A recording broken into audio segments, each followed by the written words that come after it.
Good evening everyone. आज का topic है हमारा फूड प्रोसेसिंग इंडस्ट्री। कल के क्लास को आज हम लिंक करेंगे फूड प्रोसेसिंग इंडस्ट्री से, जो हमारा एग्रीकल्चर का सीरीज चल रहा है। तो जैसे ही आप लोग इकट्ठा होते हैं या 2 मिनट बीतता है, हम अपनी क्लास को शुरू करेंगे। Thank you.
चलिए अब क्लास को शुरू करते हैं। आप लोग पहले ये बताइए कि फूड प्रोसेसिंग इंडस्ट्री से आप क्या समझते हैं। मतलब फूड प्रोसेसिंग इंडस्ट्री जो है वो आपके पर्सपेक्टिव से क्या प्रोवाइड कर रहा है, क्या प्रॉब्लम को सॉल्व कर रहा है। हमारे यहाँ पे जो सबसे बड़ी प्रॉब्लम जो हमने डिस्कस की है, जो एग्रीकल्चर से रिलेटेड है, उसमें वो क्या एडिशन कर रहा है, वैल्यू एडिशन क्या कर रहा है। आप मुझे पॉइंट्स बताइए, इंपॉर्टेंट पॉइंट्स जो आपके हिसाब से इम्पोर्टेंट हैं, या आपके हिसाब से जो फूड प्रोसेसिंग इंडस्ट्री को अलग करते हैं बाकी इंडस्ट्री से।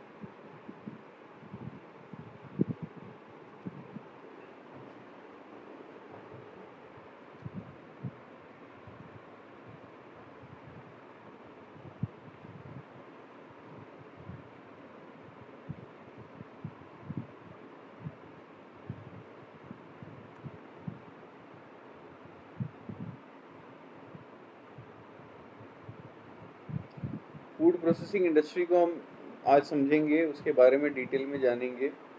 क्यों फूड प्रोसेसिंग इंडस्ट्री इम्पोर्टेंट है, किस तरीके के काम को आप फूड प्रोसेसिंग के अंदर मानेंगे, ऐसे क्या एडवांटेजेस हैं फूड प्रोसेसिंग इंडस्ट्री के जो हमारे एग्रीकल्चर को बहुत ज़्यादा इम्पैक्ट करते हैं, पॉजिटिवली इम्पैक्ट करते हैं।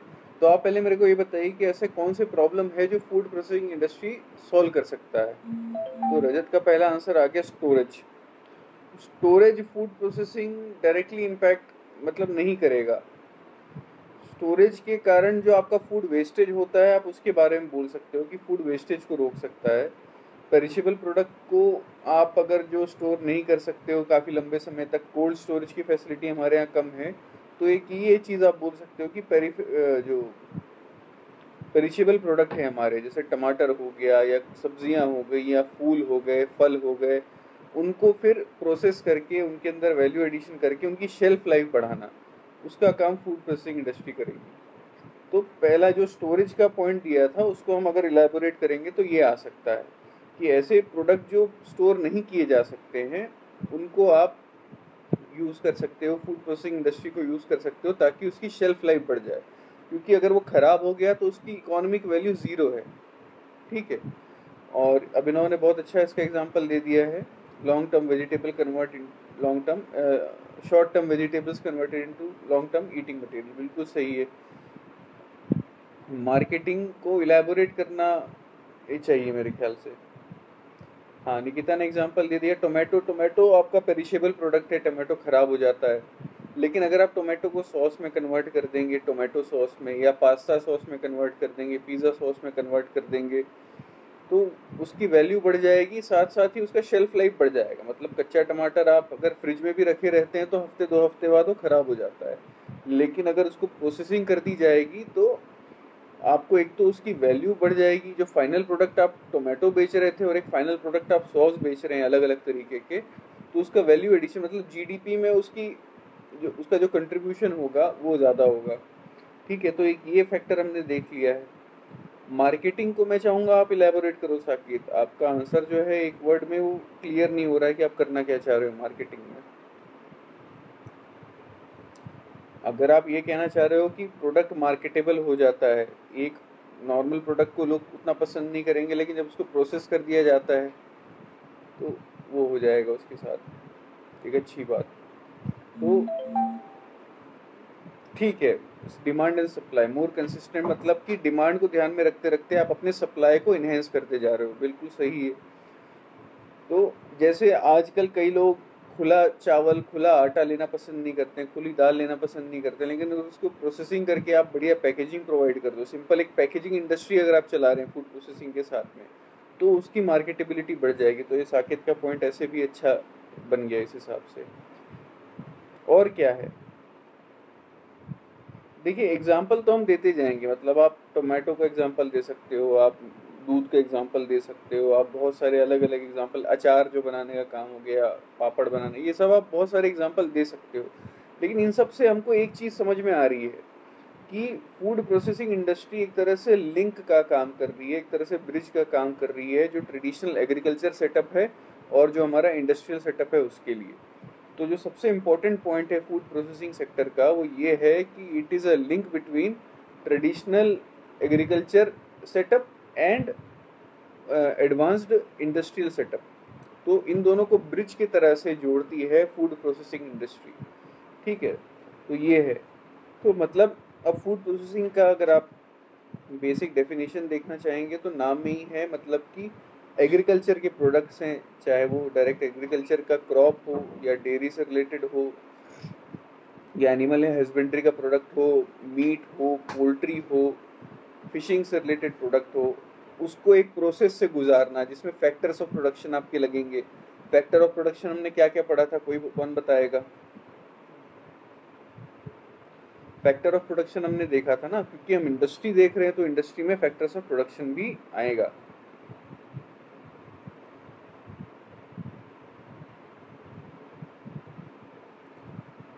बताइए फैक्टर ऑफ प्रोडक्शन क्या थे?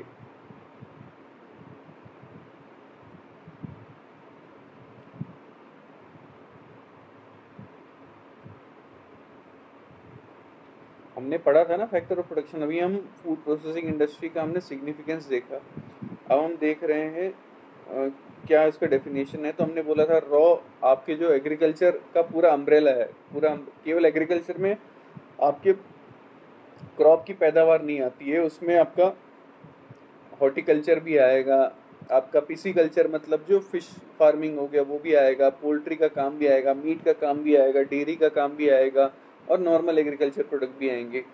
उसके बाद आप इसमें अप्लाई करोगे प्रोसेस जिसमें आएगा land, labour, capital, entrepreneurship, factors of production को लगा के एक उसको ऐसे प्रोडक्ट में ट्रांसफॉर्म करोगे जिसकी कमर्शियल वैल्यू ज़्यादा है and it is still suitable for human and animal consumption. ठीक है, it is still fit for suitable for human and animal consumption. तो ये हमारा कंसेप्ट है फूड प्रोसेसिंग का, ये डेफिनेशन है फूड प्रोसेसिंग की। क्या इसका फ़ायदा है ये भी हमने देखा, हम और डिटेल में जाएंगे इसमें। तो अभी तक आपको जो चीज़ें अगर समझ में नहीं आई हैं तो आप डाउट पूछ सकते हैं अपना। ठीक है, 2 मिनट का 2 मिनट नहीं 30 सेकंड का टाइम दे रहा हूँ। कोई अगर डाउट है, अगर डेफिनेशन को दोबारा समझाना है कि हमने क्या समझा है फूड प्रोसेसिंग की डेफिनेशन से, या फिर जो सिग्निफिकेंस हमने बेसिक तौर पे देखा है, क्यों ये लिंक की तरह काम कर रहा है एग्रीकल्चर सेक्टर और इंडस्ट्रियल सेक्टर के बीच में, ये हम देखेंगे फूड प्रोसेसिंग सेक्टर में।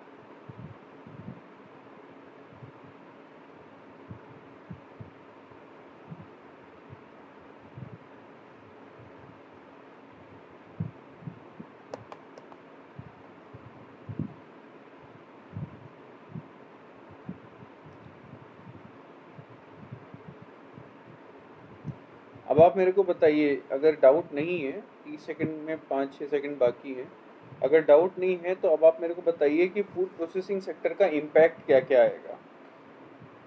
आपने जाना है फूड प्रोसेसिंग क्या है, उसका पूरा प्रोसेस जाना, एक बेसिक डेफिनेशन के तौर पे हमने प्रोसेस देखा, हमने उसके एग्जांपल को स्टडी किया। जब इन एग्जांपल्स को देखा है, इसको लिंक इंडस्ट्री के फॉर्म में देख रहे हैं, तो आपको ओवरऑल एक इम्पैक्ट का पिक्चर दिखेगा इकोनॉमी में। वो सिर्फ एग्रीकल्चर से रिलेटेड नहीं होगा, वो बहुत सारी चीज़ों से लिंक्ड होगा। कौन सा पॉइंट रिपीट करना है आप बता सकते हैं प्लीज़, या पूरा कंसेप्ट रिपीट करना है तो वो भी हो जाएगा।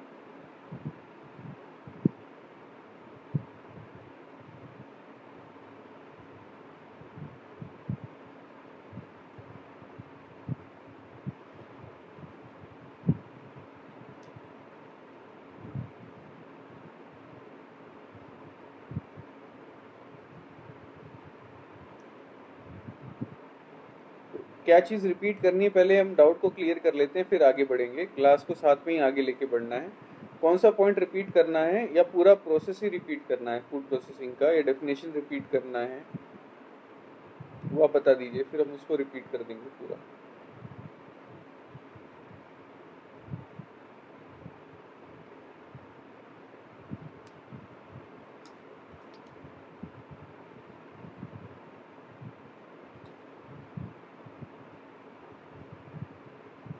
ठीक है, फूड प्रोसेसिंग क्या है? देखिए, फूड प्रोसेसिंग का नाम से आपके समझ में आ रहा है कि आपका आपका जो फूड का क्रॉप हो सकता है, चाहे वो चावल हो, चाहे वो गेहूं हो, चाहे वो आपके दाल हो, चाहे वो आपका सब्जियों का काम हो, चाहे वो आपका एनिमल हस्बेंड्री से निकला हुआ प्रोडक्ट हो, चाहे वो मीट हो, चाहे वो पोल्ट्री हो, चाहे वो फिश से रिलेटेड काम हो, इन सब का एक वैल्यू होता है जब आप इनको रॉ पैदा करते हैं। मतलब आपने अगर चावल उगाया है या आलू उगाया है, उसका वैल्यू मतलब आप जितना मंडी में जाके बेच सकते हैं उसकी वो वैल्यू है। लेकिन एक टाइम के बाद आलू रखे रखे खराब हो जाएगा, ठीक है।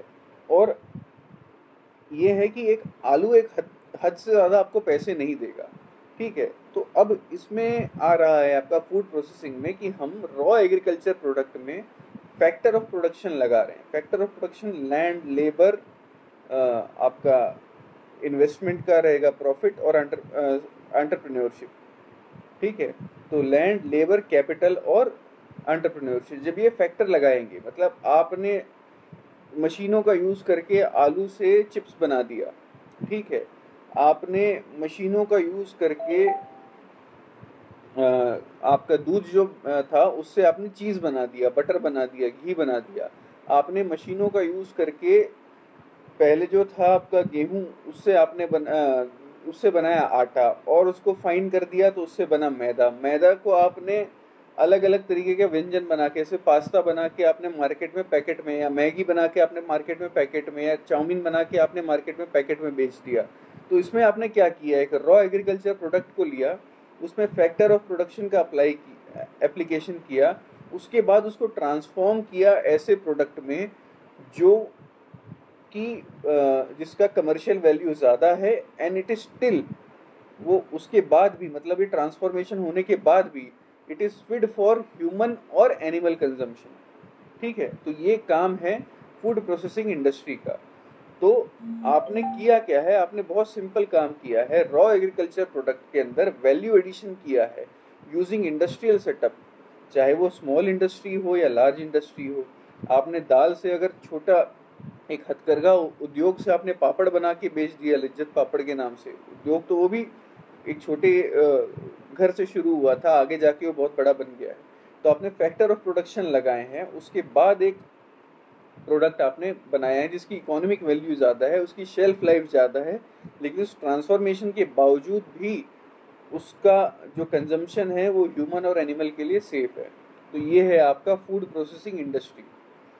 तो इसमें अगर अभी भी कोई डाउट है तो हम इसको दोबारा से ले सकते हैं।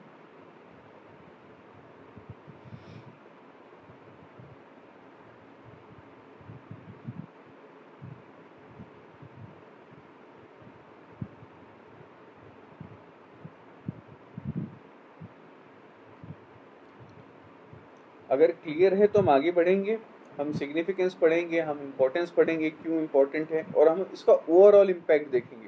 लगभग 360 डिग्री इम्पैक्ट हम देखेंगे कि कौन कौन से इकोनॉमी के हमने कंसेप्ट अभी तक पढ़े हैं जो फूड प्रोसेसिंग इंडस्ट्री से इम्पैक्ट होते हैं। तो आप सोच रहे हैं, समझ रहे हैं इस चीज़ को, आगे बढ़ सकते हैं। जिनको डाउट था वो बताएंगे।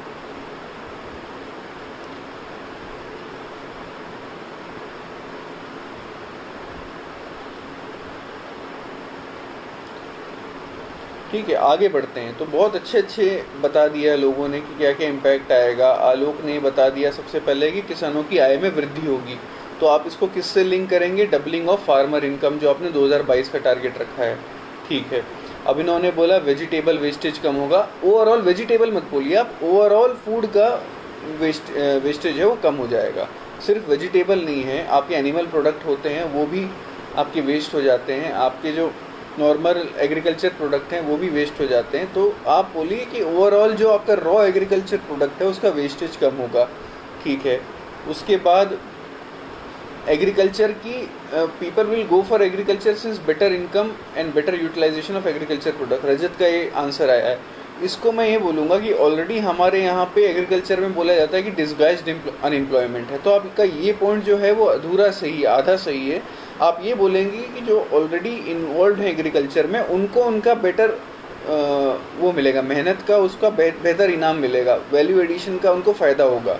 क्योंकि आपको you don't want more people to be involve in agriculture. Already आपका 50% ऑफ द वर्क फोर्स, आपका जो लेबर फोर्स है वो एग्रीकल्चर में इन्वॉल्व है।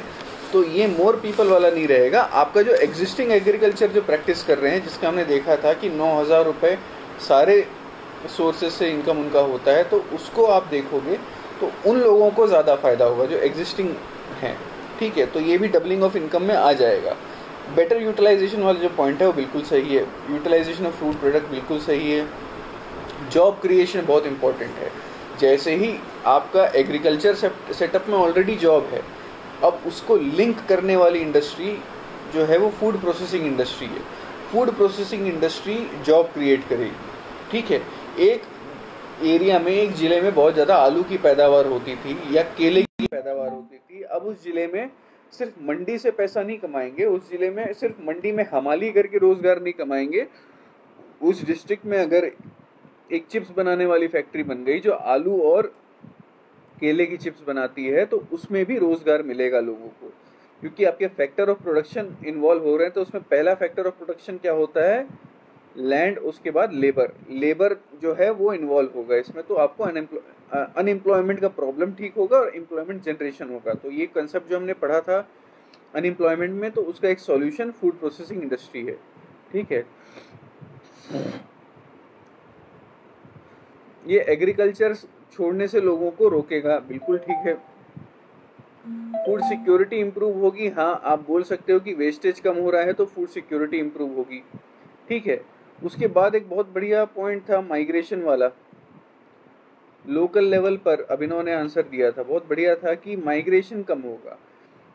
जो सीजनल माइग्रेशन देखा जाता है वो क्यों देखा जाता है? एग्रीकल्चर से रिलेटेड हमने 2 टाइप के अनएम्प्लॉयमेंट देखे हैं। कौन से अनएम्प्लॉयमेंट होते हैं एग्रीकल्चर से रिलेटेड? मैं तीसरी बार अब पूछ रहा हूँ। पहले बार जब पढ़ाया था तब पूछा था, सेकंड टाइम जब रिवीजन कर रहे थे तब पूछा था, अब तीसरी बार पूछ रहा हूँ, तो मैं जल्दी आंसर एक्सपेक्ट करता हूँ। तो बताइएगा, एग्रीकल्चर सेक्टर से रिलेटेड 2 तरीके के अनएम्प्लॉयमेंट हैं। एक तो मैंने तुरंत अभी डिस्कस कर दिया था, और दूसरा अभी क्या है? एक तो मैंने बोल दिया डिस्गाइज्ड अनएम्प्लॉयमेंट है, और दूसरा निकिता का आंसर आ गया है सीजनल अनएम्प्लॉयमेंट। सीजनल मतलब एग्रीकल्चर के सीजन जब होगा तब उसमें काम मिलेगा, जब सीजन नहीं है तो काम नहीं मिलेगा। तो ऐसे लोग जिनको काम नहीं मिलता है वो फिर जाते हैं दूसरे शहरों में, दूसरे राज्यों में काम देखने के लिए। तो ऐसे अगर इंडस्ट्री को आप सेटअप करते हो जहाँ पे आपने पैदावार कर ली, हार्वेस्ट कर लिया, उसके बाद यूजुअली आप खाली रहते थे, लेकिन अगर आपको जॉब मिल जा रही है उसी पैदावार को प्रोसेसिंग करने में, तो आपका जो सीजनल अनएम्प्लॉयमेंट था उसका भी एक सॉल्यूशन फूड प्रोसेसिंग इंडस्ट्री है। तो एम्प्लॉयमेंट जनरेशन और अनएम्प्लॉयमेंट कम करने का तरीका फूड प्रोसेसिंग है। डबलिंग ऑफ फार्मर इनकम का है। तीसरा आपका क्या है? तीसरा आपने फूड वेस्टेज बता दिया, वो भी ठीक है। चौथा क्या है बताइए? माल न्यूट्रिशन से रिलेटेड कुछ इम्पैक्ट पड़ेगा यहाँ पे? जब आप वैल्यू एडिशन कर रहे हैं तो उसमें आप न्यूट्रिशन भी डाल रहे हैं, ऐड कर रहे हैं। न्यूट्रिशन को फोर्टिफाई भी कर सकते हैं। फोर्टिफिकेशन ऑफ फूड आपको पता है किसी को? फोर्टिफिकेशन ऑफ फूड क्या होता है?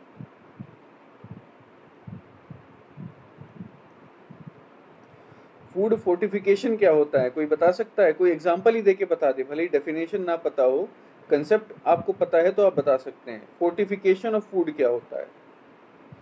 ये इम्पोर्टेंट बायोलॉजी का भी कंसेप्ट है। हमने हमको पढ़ना है, माल न्यूट्रिशन पढ़ना है, हमको ये पढ़ना है, विटामिन की डेफिशिएंसी पढ़ना है, तो इसको हम रिलेट कर रहे हैं फूड प्रोसेसिंग से। तो आप मुझे बताइए कि फोर्टिफिकेशन ऑफ फूड प्रोडक्ट क्या होता है। क्या किसी ने गोल्डन राइस का नाम पढ़ा है? अब इसको गोल्डन राइस को जल्दी गूगल करके बताओ, अपना अपना 4G इंटरनेट चलाओ।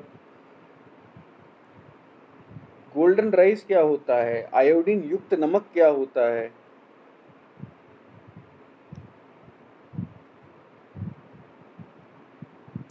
Super food in diet different है, वो फोर्टिफाइड नहीं है। सुपर फूड नेचुरली काफी रिच इन न्यूट्रिएंट होता है, उसका फोर्टिफिकेशन नहीं होता है। तो रजत का आंसर यहाँ पे नहीं फिट बैठ रहा है। तो फोर्टिफिकेशन ऑफ फूड क्या होता है? What is called as fortification of food?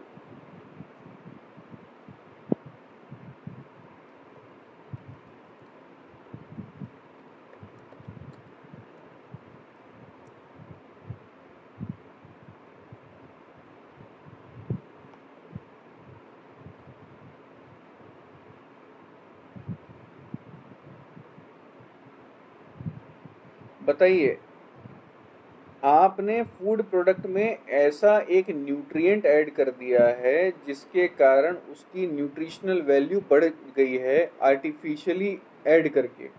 उसका सबसे बड़ा एग्जाम्पल है जिसने बहुत बड़े प्रॉब्लम को हमारे इंडिया में सॉल्व किया था, वो था गोइटर। गोइटर मतलब घींगा। दूरदर्शन में अगर कोई पहले ऐड देखता था तो वो बार बार ये आता था कि किसी पॉपुलेशन में और खासकर पहाड़ी एरिया में गोइटर मतलब गला फूल जाता है, घींगे की प्रॉब्लम जो होती है। आप ये यूपीएससी में पूछा जा सकता है, ठीक है। तो गोइटर का जो प्रॉब्लम होता है वो आयोडीन की डेफिशिएंसी से होता है, ठीक है। आयोडीन की डेफिशिएंसी से होने वाला है। तो अब सरकार ने इस प्रॉब्लम को कैसे सॉल्व किया? सरकार ने नमक में आयोडीन डालने का प्रावधान किया कि हर नमक बनाने वाली कंपनी अपने नमक में आयोडीन डालेगी, ठीक है। तो आयोडीन युक्त नमक जो है वो आपका यूज हुआ करने के बाद नॉर्मली पॉपुलेशन जो आयोडीन नहीं लेती थी अलग से, उसको ऑलरेडी वो न्यूट्रिशन नमक के थ्रू मिलने लगा। तो मतलब fortification of common salt, NaCl जिसको बोलते हैं, कॉमन सॉल्ट मतलब NaCl, सोडियम क्लोराइड, उसमें आपने आयोडीन फोर्टिफाई कर दिया है। मतलब फोर्टिफिकेशन ऑफ फूड मतलब क्या हो गया कंसेप्ट से अगर आप एग्जांपल से समझेंगे, मतलब कि इसमें जो फूड प्रोडक्ट होता है उसमें एक्स्ट्रा न्यूट्रिशन को ऐड करना, ठीक है। इंटरवेंशन करके आर्टिफिशियल तरीके से अगर आप उसमें न्यूट्रिएंट को ऐड करेंगे, उसकी न्यूट्रिशनल वैल्यू को बढ़ाएंगे, तो उसको फोर्टिफिकेशन का प्रोसेस बोलते हैं। जैसे मैंने गोल्डन राइस के बारे में बोला था, तो प्रशांत का आंसर आ गया है और अर्पिता का आंसर आ गया है, विटामिन ए है। विटामिन ए क्यों जरूरी होता है बताइए? विटामिन ए की कमी से क्या हो सकता है? क्योंकि हम बायो और इसको लिंक करके पढ़ेंगे। विटामिन ए की कमी से क्या होता है?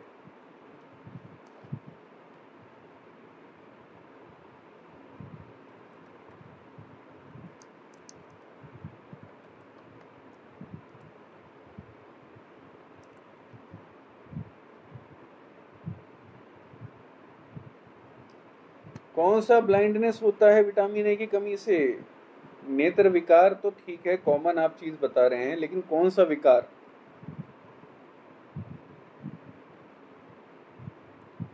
ड्राई आई मतलब रतौंधी। बहुत बढ़िया, अर्पिता ने जवाब दे दिया। रतौंधी मतलब नाइट ब्लाइंडनेस, जो रजत ने भी दिया, सृजन ने भी दिया। नाइट ब्लाइंडनेस और ड्राई आई, आंख का सूखना, ये आपका विटामिन ए की कमी से होता है। तो अगर उसी विटामिन ए को अगर आप डाल देंगे चावल में, जो हमारे यहाँ स्टेपल डाइट होता है, तो उसको बोला गया है गोल्डन राइस। विटामिन डी को किस में डाला जाता है आजकल? आप अगर एड फॉलो करते हैं किसी एक प्रोडक्ट का जो आदमी रोज पीता है, तो कौन से ऐसे प्रोडक्ट में विटामिन डी को फोर्टिफाई किया गया है?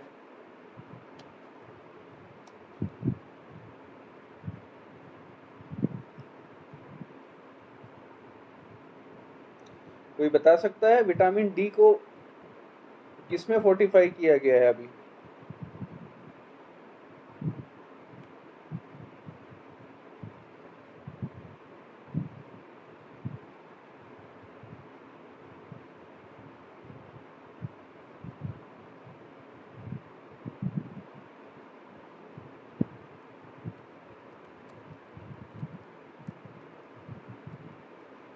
अरे हो गया, रतौंधी कितने बार कराओगे भाई, हो गया। विटामिन ए का तो आपने पूरा बता दिया। आप मेरे को बताइए विटामिन डी के कमी की वजह से कौन सा रोग होता है और उसको अब किस प्रोडक्ट में डाला जा रहा है। मिल्क में। वंदना का बहुत बढ़िया आंसर आ गया कि मिल्क में डाल दिया गया है। ठीक है। अब विटामिन डी की कमी से क्या बीमारी होती है।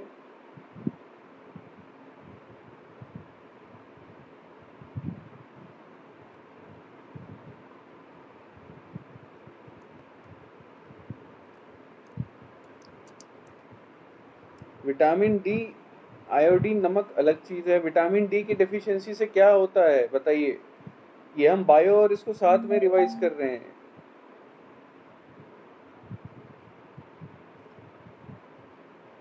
रिकेट्स, बिल्कुल सही जवाब आया है, रिकेट्स होता है। विटामिन डी डेफिशिएंसी से रिकेट्स होता है। बच्चों में होता है रिकेट्स और बड़ों में क्या होता है।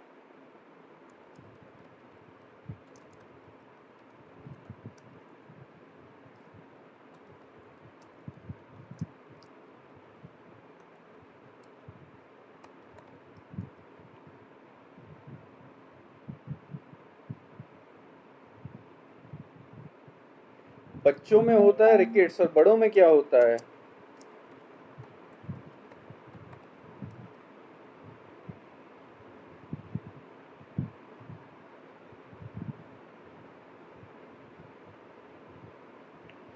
ऑस्टियोपोरोसिस, ऑस्टियोपोरोसिस होगा। ऑस्टियोपोरोसिस होता है। ऑस्टियोपोरोसिस, ऑस्टियोमलेशिया और ऑस्टियोपोरोसिस में फर्क है। विटामिन डी का काम क्या है, वो आपके इंटेस्टाइन में कैल्शियम जो होता है उसको एब्जॉर्ब कराने का काम करता है। तो वो ऑस्टियोपोरोसिस मतलब बोन से जो कैल्शियम का क्षरण होता है उसको रोकता है। ठीक है।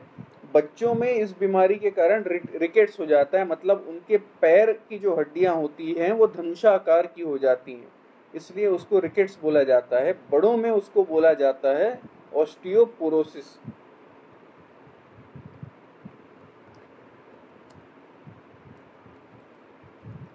ठीक है। तो बड़ों में उसको ऑस्टियोपोरोसिस बोलेंगे क्योंकि आपका जो आपका आंत है आपकी उसमें से कैल्शियम नहीं एब्जॉर्ब हो पा रहा है, विटामिन डी की कमी है। तो आपकी बॉडी इस कमी को पूरा करने के लिए क्या करेगी, आपकी बॉडी इस कमी को पूरा करने के लिए फिर आपकी हड्डियों में से कैल्शियम चूसने का काम करती है।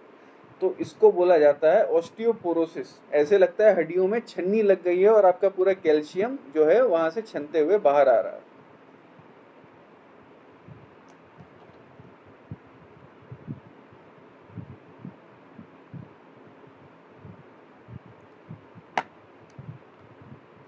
तो ऑस्टियोपोरोसिस में लिख देता हूं।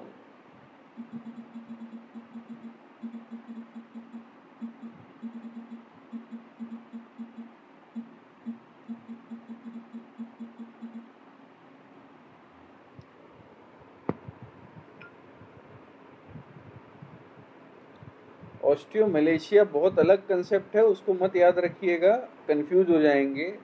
ऑस्टियो जो आपका विटामिन डी है अब उसको दूध में फोर्टिफाई किया जा रहा है, दूध में डाला जा रहा है। विटामिन डी युक्त दूध है, विटामिन डी युक्त दही है, वो आ रहा है आपका, तो फोर्टिफिकेशन ये हो रहा है। तो हमने थोड़ा सा लीक से हटकर एक टॉपिक को समझा है, वो फोर्टिफिकेशन है। ठीक है। और फोर्टिफाइड फूड और सुपर फूड, क्योंकि सुपर फूड के बारे में किसी ने बोला था। अब फोर्टिफाइड फूड और सुपर फूड में क्या डिफरेंस होगा बताइए। सुपर फूड की क्लास में स्पेसिफिकली ले चुका हूँ इलाहाबाद में। तो मैं जो पुराने स्टूडेंट हैं, रशीद वगैरह हैं, इन लोग से मैं एक्सपेक्ट कर रहा हूँ, सृजन से एक्सपेक्ट कर रहा हूँ कि आंसर देंगे वो। आलोक भी था। तो मैं एक्सपेक्ट करूंगा कि आप लोग आंसर दोगे। सुपर फूड और फोर्टिफाइड फूड में क्या अंतर हो जाएगा फिर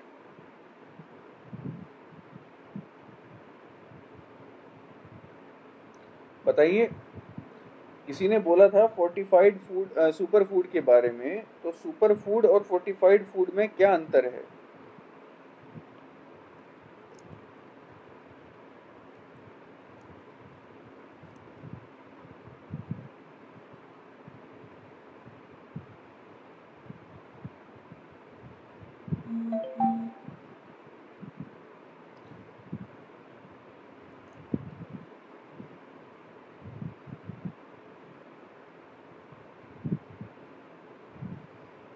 बहुत ही नेचुरली पाए जाने वाले न्यूट्रिशन डेंस फूड को सुपर फूड बोला जाता है।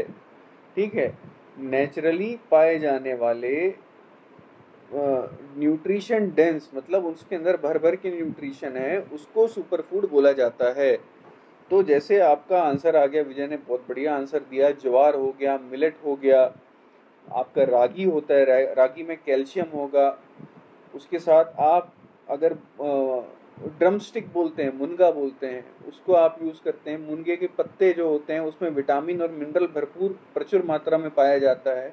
तो ऐसे नेचुरली अकरिंग फूड प्रोडक्ट, ठीक है, नेचुरली अकरिंग फूड प्रोडक्ट जो आपके न्यूट्रिशन डेंस होते हैं वो आपका सुपर फूड माना जाता है।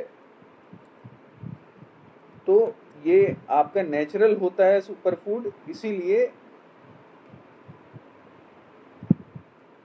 ये डिफरेंस है सुपर फूड और फोर्टिफाइड फूड में। मशरूम आपका, जैसे वंदना ने एग्जांपल दिया, मशरूम एक सुपर फूड है, फुल ऑफ प्रोटीन होता है, फुल ऑफ मिनरल होता है। आपका ब्राउन राइस को भी सुपर फूड की वैरायटी में डाला जा सकता है। कटहल के बीज है, बहुत बढ़िया एक आंसर दिया है, कटहल के बीज, ये हमने क्लास में डिस्कस किया था। कटहल के बीज सुपर फूड है। ठीक है, तो ये सुपर फूड, और ये हम जो थोड़ा सा भटक गए उसमें हमें फोर्टिफिकेशन कवर किया है और साथ में 2 विटामिन की डेफिशिएंसी को कवर किया है और उनके स्रोतों के बारे में पढ़ा है और उसकी फोर्टिफिकेशन के बारे में पढ़ा है। विटामिन की डेफिशिएंसी चलिए हम कल अब डिटेल में पढ़ लेंगे। ठीक है, जितने भी विटामिन है उससे रिलेटेड जो भी डेफिशिएंसी होती है, ये हमारा टॉपिक कल का हो जाएगा। आज हम फूड प्रोसेसिंग के ऊपर फोकस करते हैं। तो हमने देख लिया, एम्प्लॉयमेंट जनरेट कर दिया फूड प्रोसेसिंग इंडस्ट्री से, हमने डबलिंग ऑफ फार्मर इनकम की बात कर ली कि हम इनकम को बढ़ा देंगे, हमने माल न्यूट्रिशन कम करने की बात कर दी है कि आप फोर्टिफाई कर करके माल न्यूट्रिशन को ख़त्म कर सकते हैं, फूड वेस्टेज को रोकने की बात हो रही है, माइग्रेशन कम करने की बात हो रही है। उसके साथ और क्या होगा, हमने एक इन्फ्लेशन का टॉपिक पढ़ा था, क्या इन्फ्लेशन का इम्पैक्ट आएगा फूड प्रोसेसिंग इंडस्ट्री, क्या उसको रोक सकती है इन्फ्लेशन को या इम्पैक्ट डाल सकती है इन्फ्लेशन पे?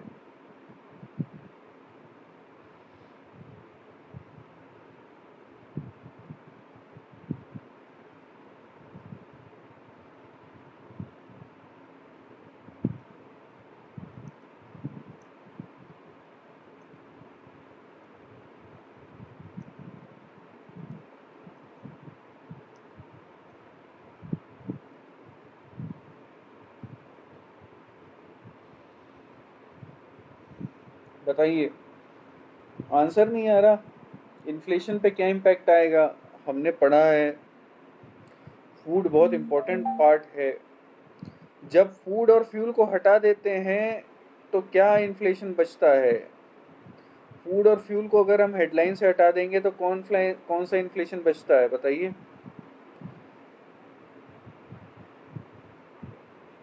इम्पैक्ट आएगा, वो तो आएगा, तभी तो सवाल पूछा जा रहा है, क्या इम्पैक्ट आएगा वो आपको बताना है। यस आंसर नहीं होगा।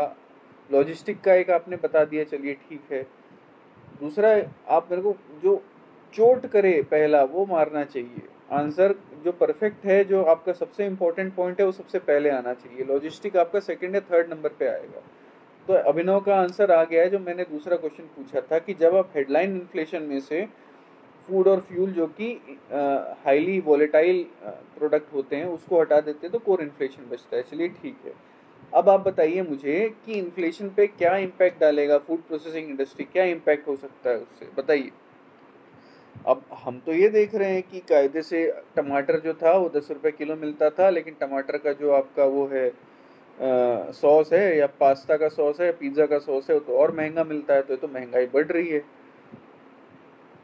तो क्या हो रहा है, महंगाई कम करने की टेंडेंसी ज़्यादा है या महंगाई बढ़ाने की टेंडेंसी ज़्यादा है? अरे कोर का आंसर आ गया, आप दोबारा आंसर चेंज करिए। दूसरा जो पहला क्वेश्चन था उसको बताइए। जो आता है उसको आप तुरंत, बहुत सारे लोग लिखते हैं, लेकिन जो नहीं आता है उसको नहीं लिखते हो, सब धीरे धीरे चुपके से लिखता है, एक आध कोई कमेंट डाल के। रजत का है as consistent and more reliable supply available. Decrease करने की टेंडेंसी है, कम होगा, लेस इन्फ्लेशन, ठीक है। अब इसका मैं एक बहुत सिंपल सा उदाहरण देता हूँ आपको। ज़्यादातर आपका इन्फ्लेशन फूड में क्यों आता है? प्याज के दाम अभी क्यों बढ़े थे, कोई बता सकता है कारण? दो कारण थे, मैंने डिस्कस भी किया था। प्याज के दाम बढ़ने के दो कारण थे, वो कारणों को आप बताइए पहले मेरे को। अभी भी आप रिलायबल सप्लाई अवेलेबल है वो आप बोल रहे हो, लेकिन वो परफेक्ट पॉइंट नहीं बैठ रहा है।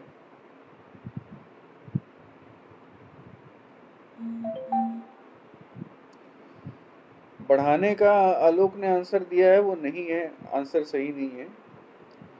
कम करने की टेंडेंसी होती है। अब आप मेरे को ये बताइए कि प्याज के दाम जो बढ़े थे, इस बार प्याज के दाम 100-150 रुपए पहुंच गए थे, वो क्यों बढ़े थे? उसके दो कारण थे, बताइए मुझे। हमने डिस्कस किया है इन्फ्लेशन के समय पर, क्योंकि वही था, प्याज के दाम ही थे जिसने इस बार हेडलाइन इन्फ्लेशन को 7.35%, 7% से भी ऊपर, जो हमारा रेंज है 4 ± 2% का, उसको भी ब्रेक किया है इन्फ्लेशन ने। असमय बारिश होने की वजह से फसल खराब होना दूसरा क्या कारण था? दूसरा कारण, पहला तो असमय बारिश है, दूसरा कारण क्या है?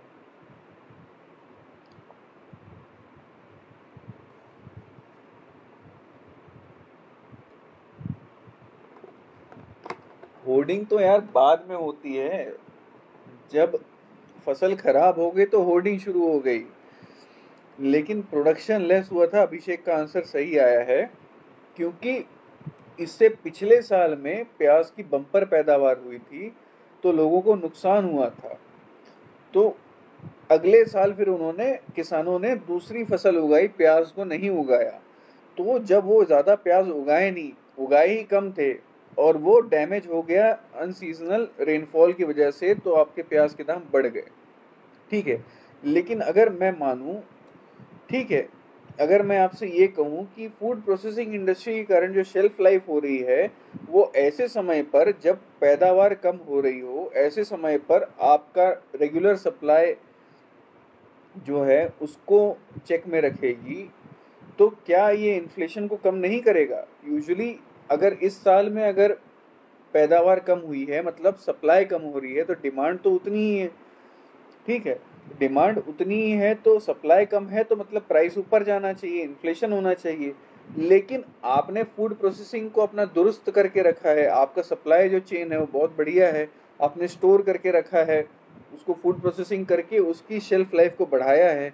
तो ऐसे समय पर उसको, जब आपने इतनी मेहनत करके उसकी शेल्फ लाइफ बढ़ाई है, तो ऐसे समय पर आप उसको यूज़ करोगे मार्केट में इंट्रोड्यूस करने के लिए, कि जो नॉर्मल सप्लाई लाइन थी वो कम है इस बार में, तो हम उसको सप्लीमेंट कर रहे हैं फूड प्रोसेसिंग से, जो हमने शेल्फ लाइफ बढ़ाई थी प्रोडक्ट की, उससे।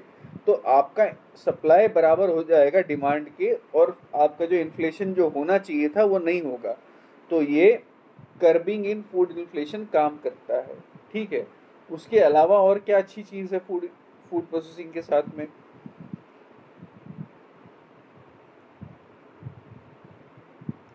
एक बात हुई थी मार्केटिंग की, बहुत अच्छा पॉइंट इसमें आएगा मार्केटिंग का। मार्केटिंग आपके क्या हेल्प करेगा बताइए? किसी ने बोला था मार्केटिंग का, मैंने बोला था मार्केटिंग उतना स्ट्रॉन्ग पॉइंट नहीं है, लेकिन है पॉइंट। अब मार्केटिंग वाला बंदा मेरे को बताएगा कि मार्केटिंग से क्या फायदा होगा फूड प्रोसेसिंग इंडस्ट्री को।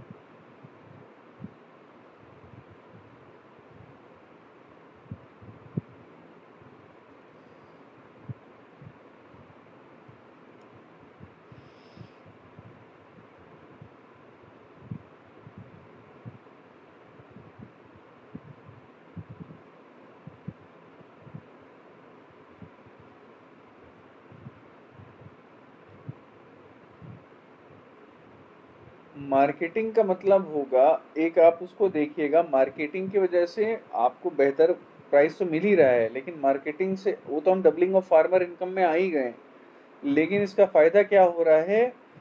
आपका जो एक्सपोर्ट है फूड प्रोसेसिंग इंडस्ट्री को अच्छा रोबस्ट होने के कारण आपका एक्सपोर्ट भी बढ़ेगा, तो आपका फॉरेन एक्सचेंज भी इम्प्रूव होगा। आपका जो एक्सपोर्ट है, जैसे इंडियन बासमती राइस है वो बहुत ज़्यादा डिमांड में होता है, इंडियन तरबूज का डिमांड दुबई में बहुत ज़्यादा होता है।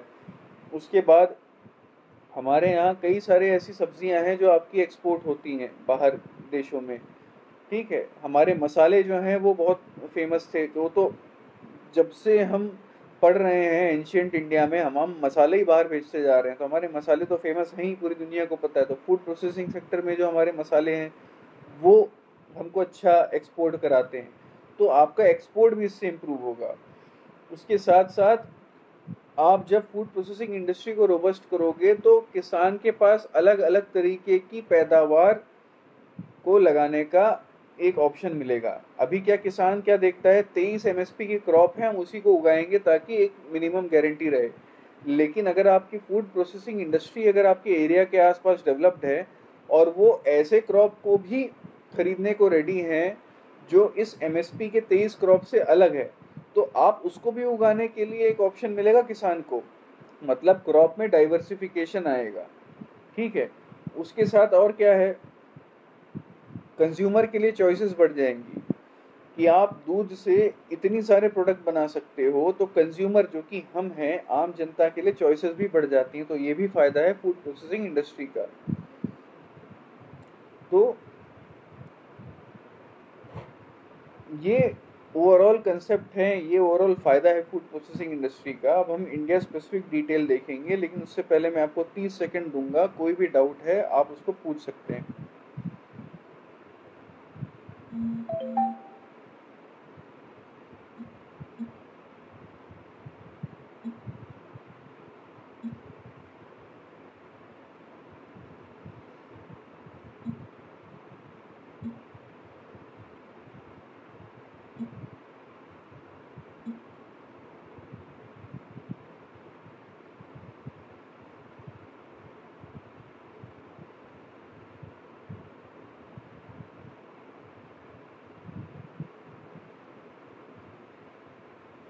फूड प्रोसेसिंग यूनिट आपके जो नॉर्मल सेक्टर होता है सारा का सारा जो क्लियरेंस है वो उसी के बेसिस पे लेंगे। हमने एसईजेड के बारे में पढ़ा था कि अगर एसईजेड आप सेटअप करना चाह रहे हैं तो उसकी रिक्वायरमेंट अलग होती है। अगर आप सेम सेक्टर एसईजेड कर रहे हैं उसकी लैंड रिक्वायरमेंट होती है करीब 50 हेक्टेयर की, और इन्वेस्टमेंट भी आपका करीब 50 करोड़ का होता है। अगर आप मल्टी सेक्टोरल इंडस्ट्री सेटअप करना चाह रहे हैं तो उसका लैंड का रिक्वायरमेंट 500 हेक्टेयर का हो जाता है, और आपका जो इन्वेस्टमेंट का क्राइटेरिया है वो भी शायद 250 करोड़ या 500 करोड़ का होता है। तो ये क्राइटेरिया हैं आपके गवर्नमेंट की। अगर आप एसईजेड में लगाना चाह रहे हैं या नॉर्मल प्लांट पे लगाना चाह रहे हैं तो दोनों आपके इसमें आएंगे, फूड प्रोसेसिंग यूनिट। तो अगर आप एसईजेड लगा रहे हैं तो आपके एसईजेड के कानून लगेंगे, अगर आप नॉर्मल लगा रहे हैं तो सेंटर और स्टेट के दोनों के कानून लगेंगे। ठीक है, गवर्नमेंट की पॉलिसी हम अभी पढ़ेंगे डिटेल में। ठीक है, तो स्टार्टिंग का मैंने जवाब दे दिया है, गवर्नमेंट की पॉलिसी का आएंगे। देखिए, फूड प्रोसेसिंग इंडस्ट्री की मैं बात कर रहा हूँ। अगर किसी हम अपने फूड प्रोसेसिंग इंडस्ट्री को अगर डेवलप करके रखते हैं तो हम क्या कर रहे हैं, जो हमारे प्रोडक्ट्स हैं, जो पेरिशेबल प्रोडक्ट हैं, उसको हम ज़्यादा शेल्फ लाइफ का बना रहे हैं। तो ऐसे प्रोडक्ट हैं जो आपके ख़राब हो सकते थे, ख़राब होने के कारण उसकी सप्लाई कम हो सकती थी उस फसल की, उस साल में जो फसल है अगर वो ख़राब हो गई है, लेकिन हमारी फूड प्रोसेसिंग इंडस्ट्री इतनी रोबस्ट है कि हमने उस वहाँ की सप्लाई से जो कम थी सप्लाई उसको कवर कर लिया। तो जो डिमांड सप्लाई का मिसमैच की वजह से अगर इन्फ्लेशन बढ़ने वाला था, दाम बढ़ने वाले थे, वो अब नहीं बढ़ेंगे। ठीक है, अगर आप प्याज की बात करें तो अगर प्याज को प्रोसेस करके उसको सैलाइन सॉल्यूशन में डाल के अगर प्रिजर्व किया जाए, तो जब प्याज की कमी होगी तो ऐसे जो या तो कोल्ड स्टोरेज वाले फ्रीज प्याज होंगे या फिर ऐसे प्रोसेस किए वाले प्याज होंगे, तो उनको आप यूज़ कर सकते हैं। वैसे ही अगर आप कोई खाद्यान्न है, आपका गेहूं है, चावल है, या और दालें हैं, दालों में भी बहुत इन्फ्लेशन आता है, अरहर का प्राइस बहुत ज़्यादा ऊपर नीचे होता है। तो ऐसे समय पे अगर आपने फूड प्रोसेसिंग से उसको शेल्फ लाइफ बढ़िया कर दिया, आपने उसमें ट्रीटमेंट करके उसकी शेल्फ लाइफ बढ़ा दी है, तो अगर किसी साल में उस क्रॉप की पैदावार में बहुत ज़्यादा कमी आती है तो आप फूड प्रोसेसिंग सेक्टर से उसको सप्लीमेंट कर सकते हो कि नहीं कर सकते हो।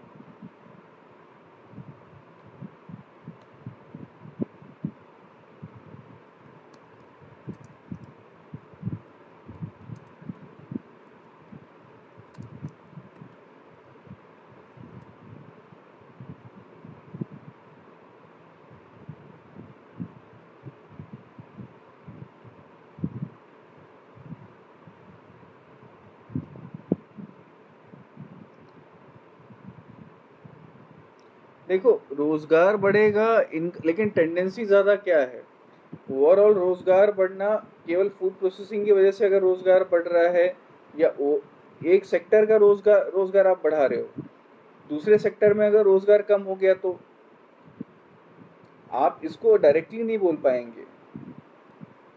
अगर आप डायरेक्ट इम्पैक्ट देखना चाह रहे हैं तो रोजगार का इसमें आ रहा है एम्प्लॉयमेंट बढ़ाने की अपॉर्चुनिटी। लेकिन अगर आप देखोगे कि केवल फूड प्रोसेसिंग सेक्टर में अगर रोजगार बढ़ रहा है उसकी वजह से इन्फ्लेशन आएगा तो बहुत कम चांस है, लेकिन फूड प्रोसेसिंग की डायरेक्ट इम्पैक्ट की वजह से फूड प्राइसेस की कमी आना ये ज़्यादा बड़ा चांस है। ठीक है, तो इसीलिए मैं आपको बता रहा हूँ ये चीज़ को कि मान के चलिए आपका फूड प्रोसेसिंग इंडस्ट्री आपने बूम करके वहाँ सेटअप करके वहाँ पे एम्प्लॉयमेंट बढ़ा दी है, लेकिन दूसरे सेक्टर में वही एम्प्लॉयमेंट कम हो रही होगी कहीं पे, तो उसका भी इम्पैक्ट इकोनॉमी पे आएगा। तो वो आप जज नहीं कर सकते, वो मे वाला फैक्टर होगा। लेकिन आप अगर फूड के स्टोरेज के बारे में बात करें और उसके जो प्रोडक्ट्स हैं शेल्फ लाइफ बढ़ाने वाली बात करें तो आप उसके लिए सर्टेन है। ठीक है, जो आपका डिमांड बढ़ रहा है ड्यू टू वेजेस वो उसके लिए आप अनसर्टेन है इम्पैक्ट के लिए, लेकिन जो आपका फैक्टर है ऑफ प्रोडक्शन और जो फैक्टर है आपका इसका स्टोरेज का वैल्यू एडिशन का उसके लिए आप सर्टेन है, तो ये रहेगा। ठीक है, अब इंडिया की अगर बात करेंगे तो इंडिया में एक बेसिक देखें अगर मिल्क का, तो लार्जेस्ट प्रोड्यूसर है मिल्क का इंडिया। ठीक है, उसके बाद हम और क्या किस चीज़ के सेकेंड लार्जेस्ट प्रोड्यूसर हैं जो अभी कल डिस्कस किया था हमने,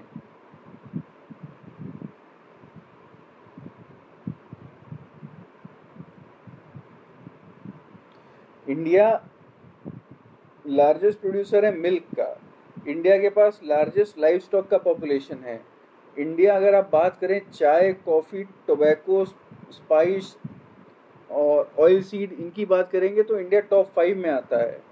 अगर सेकेंड लार्जेस्ट प्रोड्यूसर में देखेंगे तो आपका फिशरीज में इंडिया सेकेंड लार्जेस्ट प्रोड्यूसर है, आपके फ्रूट्स एंड वेजिटेबल्स में सेकेंड लार्जेस्ट प्रोड्यूसर है, आपके सीरियल्स में सेकेंड लार्जेस्ट प्रोड्यूसर है।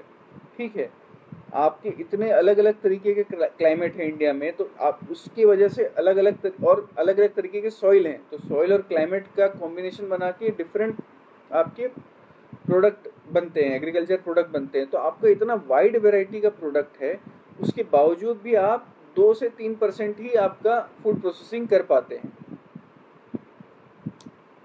ठीक है, आपका जो फ्रूट है उसका तो 2% ही प्रोसेसिंग होता है, वेजिटेबल है उसका 8% होता है। ठीक है, मिल्क का 35% होता है, पोल्ट्री का सिर्फ 6% होता है। मतलब आप इसको रटिएगा मत, मैं ये बताना चाह रहा हूँ अगर सबको मिला लिया जाए, सबको कर लिया जाए तो आपका जो प्रोसेसिंग है वो लेस देन 10% है, और अगर सबको कंबाइन करके देखेंगे तो 2-3% के अराउंड ही आता है। तो इंडिया हम देख रहे हैं कि इतनी सारी चीज़ों में लार्जेस्ट मैन्युफैक्चरर है, लार्जेस्ट प्रोड्यूसर है, फिर भी हम प्रोसेसिंग जो है वो 10% से कम की कर रहे हैं। तो ये हमारा एक मिस्ड अपॉर्चुनिटी है कि नहीं है। तो हमने देखा हम लाइफ स्टॉक में नंबर 1 है, मिल्क में नंबर 1 है, sugar, fisheries, vegetable, fruits, cereals इसमें नंबर 2 है। टॉप 5 में हम हैं अपना राइस में, वीट में, ग्राउंड नट में, टी में, कॉफ़ी में और अलग अलग स्पाइसेस में टॉप 5 में है। उसके बावजूद भी हम प्रोसेसिंग लेस देन 10% प्रोडक्ट की कर रहे हैं। सबसे ज़्यादा हम मिल्क की प्रोसेसिंग करते हैं। ठीक है, बाकी सबकी हम बहुत कम प्रोसेसिंग कर रहे हैं। तो ये एक मिस्ड अपॉर्चुनिटी है या नहीं है। तो मिस्ड अपॉर्चुनिटी को एक्चुअल अपॉर्चुनिटी में कन्वर्ट करने का काम है आपका फूड प्रोसेसिंग सेक्टर। ठीक है, और सबसे उससे भी बड़ा प्रॉब्लम क्या है कि जितना भी अभी तक का हमारा फूड प्रोसेसिंग सेक्टर है, बेसिक फूड प्रोसेसिंग हो रहा है, वो अनऑर्गेनाइज्ड है। 75% हमारा फूड प्रोसेसिंग जो सेक्टर है वो अनऑर्गेनाइज्ड तरीके से चलता है। हमारा जो बेसिक अभी चल रहा है फूड प्रोसेसिंग वो क्या कर रहा है, हम चावल को प्रोसेस करते हैं अलग अलग तरीके से, हम दाल को प्रोसेस कर देंगे, हम गेहूं से आटा बना देंगे, या हम मैदा बना देंगे, या मैदे के हम बहुत सारे अलग अलग टाइप की चीज़ें बना देंगे। ठीक है, जो हमारे यहाँ तल के बनाने वाली चीज़ें होती हैं, हम बेसिक चिप्स वगैरह बनाने तक ही लिमिटेड है। मतलब हमारा इतना बेहतर फूड प्रोसेसिंग सेक्टर नहीं है, एडवांस फूड प्रोसेसिंग सेक्टर नहीं है, और हमारे प्रोडक्ट्स भी लिमिटेड हैं, हमारी प्रोसेसिंग भी लिमिटेड है। ठीक है, तो ये बहुत बड़ा पोटेंशियल है। तो हमारा जो हो रहा है ज़्यादा, तो वो प्राइमरी प्रोसेसिंग तक ही लिमिटेड है, जिसमें बहुत ही कम वैल्यू एडिशन हो रहा है।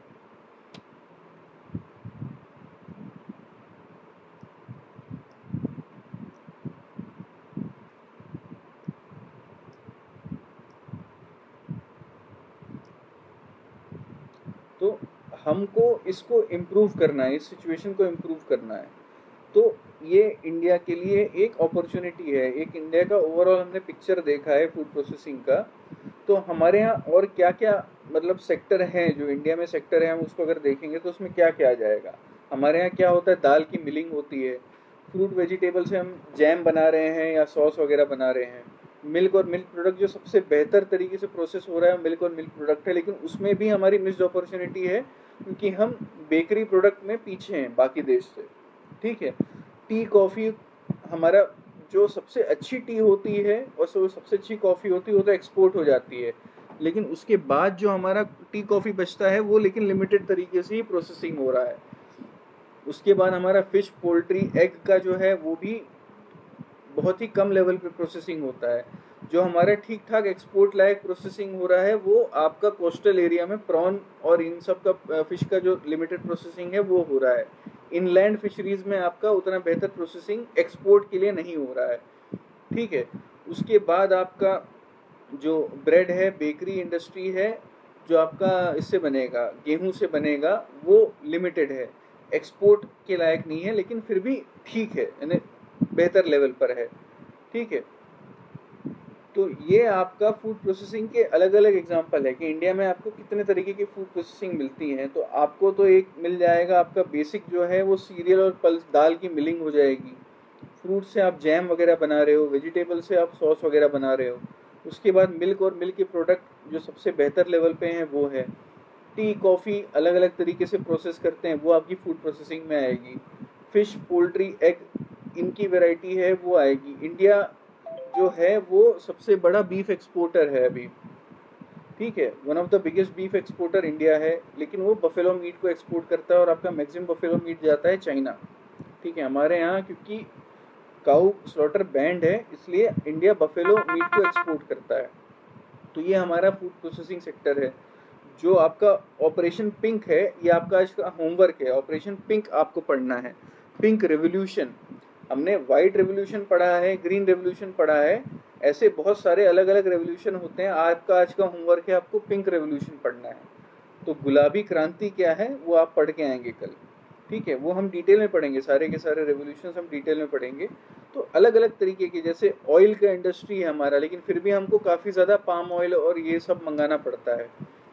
ठीक है, अब ये हमारे basic food industry, processing industry जो इंडिया के पास है, इसमें 75% है वो अनऑर्गेनाइज सेक्टर में है।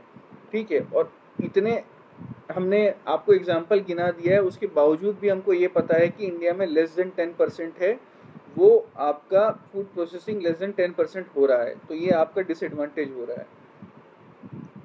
तो आपका सबसे बड़ा प्रॉब्लम क्या है फूड प्रोसेसिंग इंडस्ट्री का? आप मेरे को जो प्रॉब्लम अभी फेस कर रहा है फूड प्रोसेसिंग इंडस्ट्री, उसको आप मेरे को गिनाइएगा। वो ये लास्ट टॉपिक लेके जाते हैं आज का।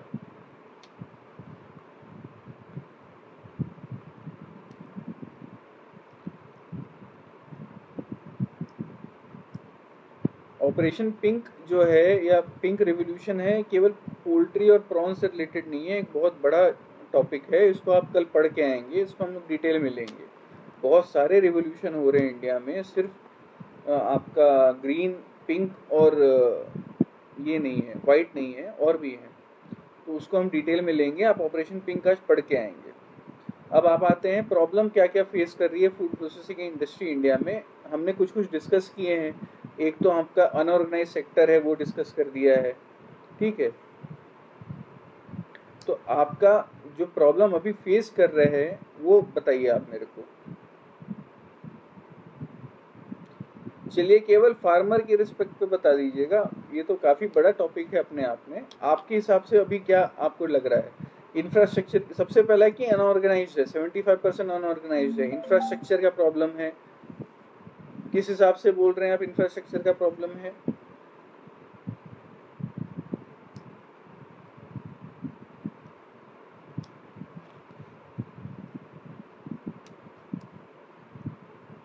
टेक्नोलॉजी, चलिए ठीक है, उतना नहीं बोलेंगे आप, फिर भी चलो ठीक है।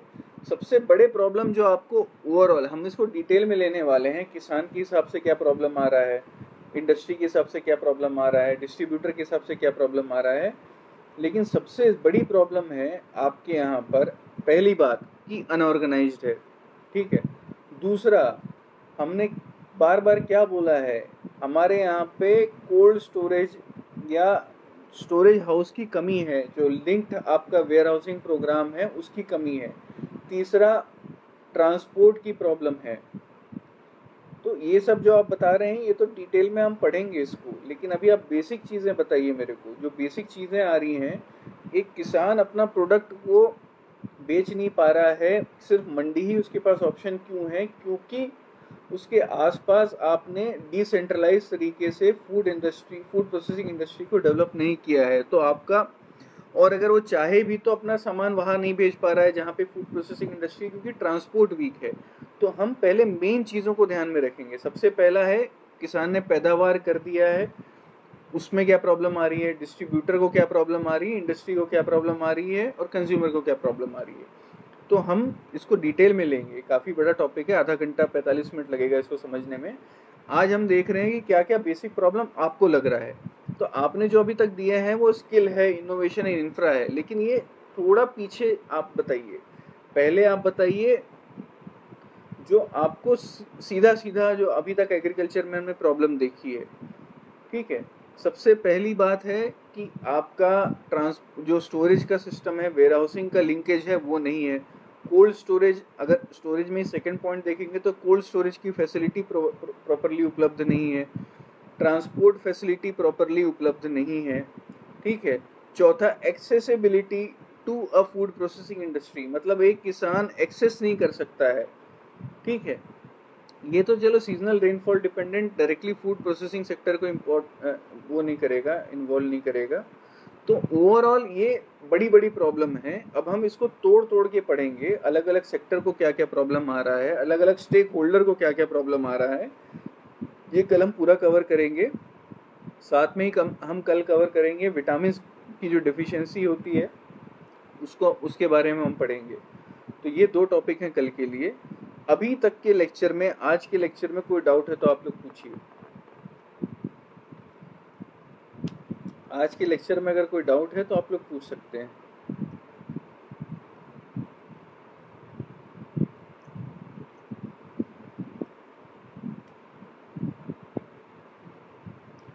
लो पब्लिक इन्वेस्टमेंट का भी प्रॉब्लम बिल्कुल सही है, इनएडिक्वेट क्रेडिट का भी प्रॉब्लम बिल्कुल सही है, लोन का प्रॉब्लम भी बिल्कुल सही है, ठीक है। ट्रांसपोर्टेशन आपने बता ही दिया है, टेक्नोलॉजी का भी है, स्किल एंड इनोवेशन का भी है, इंफ्रास्ट्रक्चर का भी है। जागरूकता का मैं उतना नहीं मानूंगा, क्योंकि जागरूक होने के बाद भी अगर एक्सेसिबिलिटी वाला प्रॉब्लम आप पहले नहीं बता रहे हैं तो वो बड़ी प्रॉब्लम है। जागरूक आप कितने भी हों लेकिन आपको पता ही नहीं है।